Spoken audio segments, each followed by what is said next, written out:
de stimulation et ils les vivent de façon, je dirais, sans en faire des histoires. Alors nous avons en effet toutes ces perversions. La différence que nous avons avec les animaux qui les pratiquent, c'est que nous en jouissons avant, pendant et après. Les animaux sont beaucoup plus spontanés. Éventuellement, sur le moment, ça leur dit, ils le font. Mais nous y construisons, nous ajoutons à tout ça un édifice qui est un édifice de langage, de symboles, de représentation, de lois, de règlements, d'interdits, de tabous que n'ont pas les animaux. Alors quelle différence entre l'instinct et l'intelligence ? En principe, c'est les vieilles définitions philosophiques, mais quand on entre dans le détail des choses, on s'aperçoit que la différence est pratiquement impossible à établir. Alors en principe, l'instinct, c'est ce qui est inscrit dans le patrimoine génétique. On a tous un certain nombre de chromosomes, à l'intérieur de ces chromosomes, un certain nombre de gènes. Ces gènes jouent les uns avec les autres, mais nous dictent une certaine conduite en fonction d'un stimulus, c'est-à-dire d'une situation extérieure. Le mâle n'a pas d'intérêt pour la femelle chez la vache, par exemple. Le taureau n'a pas d'intérêt pour la vache la plupart du temps. Et puis, il arrive une période où la femelle est en estrus, en chaleur, et donc elle émet des phéromones et des odeurs qui d'un seul coup réveillent monsieur, qui porte un gros intérêt à madame. Donc, l'instinct, c'est ça, c'est réagir à un stimulus extérieur. Là, en l'occurrence, des odeurs, des phéromones. Les phéromones, c'est des hormones externes. On en émet aussi, d'ailleurs. On voulait pas l'admettre, mais enfin bon. Donc ça, c'est l'instinct. L'intelligence, c'est la construction qui vient ensuite au-dessus, c'est-à-dire de se représenter réellement la chose, de la comprendre, de pouvoir en parler en dehors de la situation, de pouvoir même s'exciter simplement à la représentation de la situation. C'est tout le rôle de la pornographie.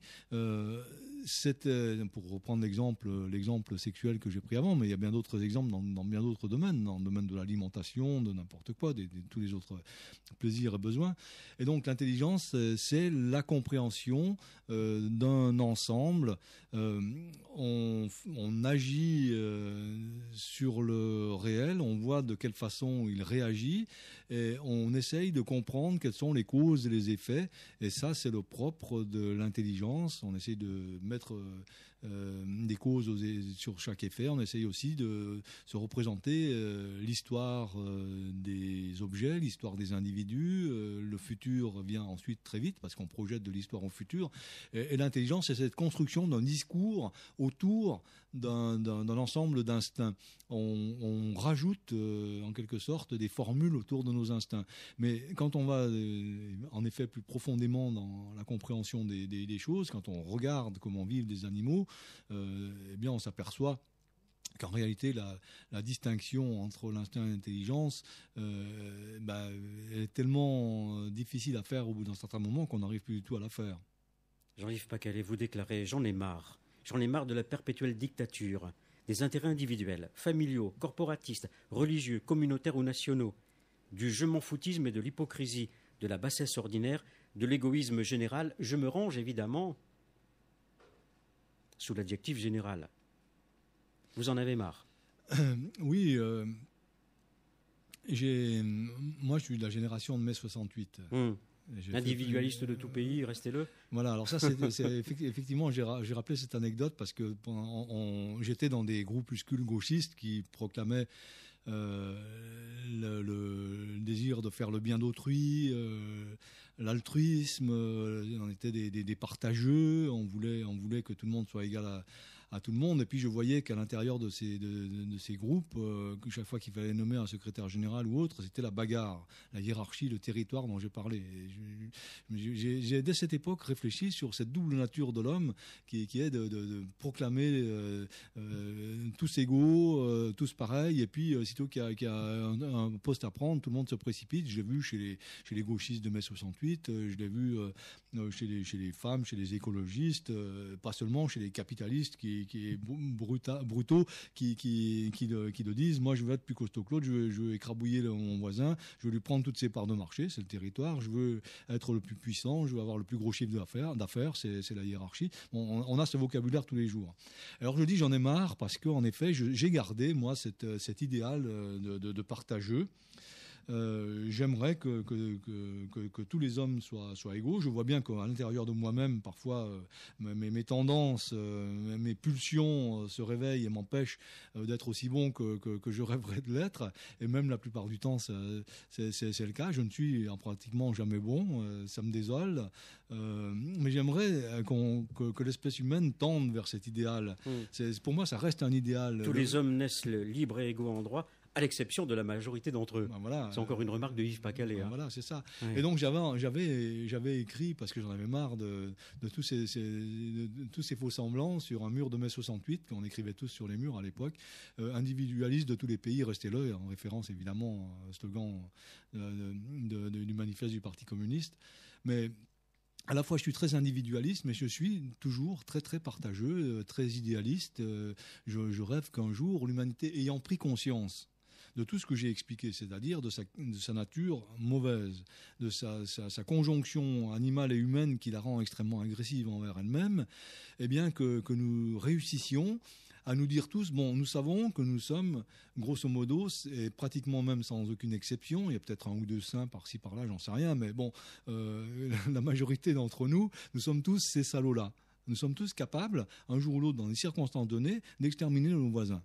Bon, il faut que nous disions ça pour arriver à nous en sortir. Parce que si nous continuons à parler le politiquement correct et à dire tout le monde est beau, tout le monde est gentil, mais non, il n'y a que quelques exceptions, des monstres, et bien souvent on s'aperçoit que les monstres sont des millions, c'est les trois quarts d'un pays, on dit ah ben oui, mais c'est une exception historique, mais non, c'est pas des exceptions.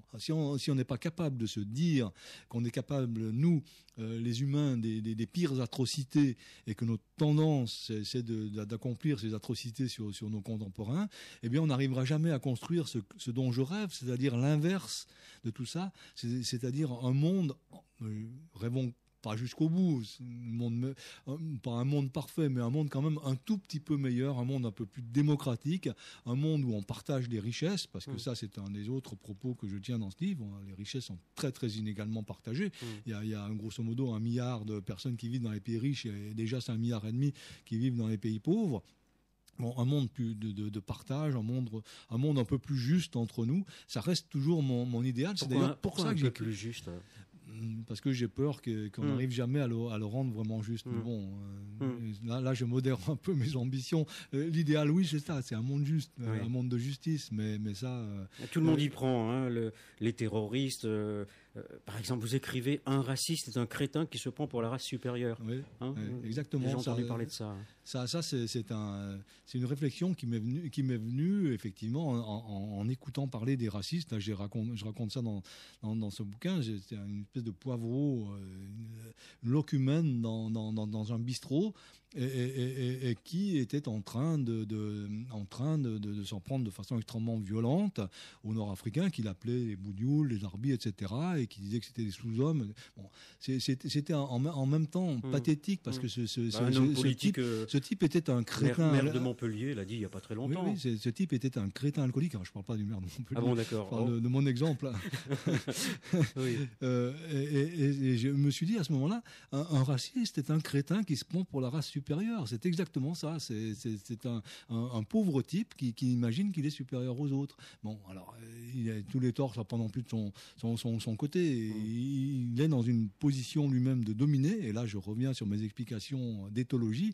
Et donc, comme on a toujours besoin de dominer quelqu'un pour être heureux, parce que la domination et le territoire nous apportent du plaisir, on est heureux d'avoir un grand territoire, on est heureux de dominer un autre. Et donc, quand on est au bas de l'échelle sociale, c'est le cas des petits blancs dans tous les pays où il y a des problèmes d'apartheid, pas seulement en Afrique du Sud il y a quelques années, quand on est au bas de l'échelle sociale, on a quand même besoin de dominer quelqu'un.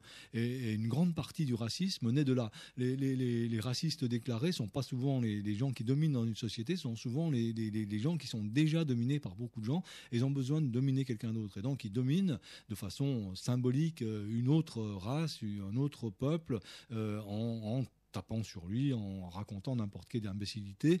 Et ils ont l'impression là d'être un peu plus puissants.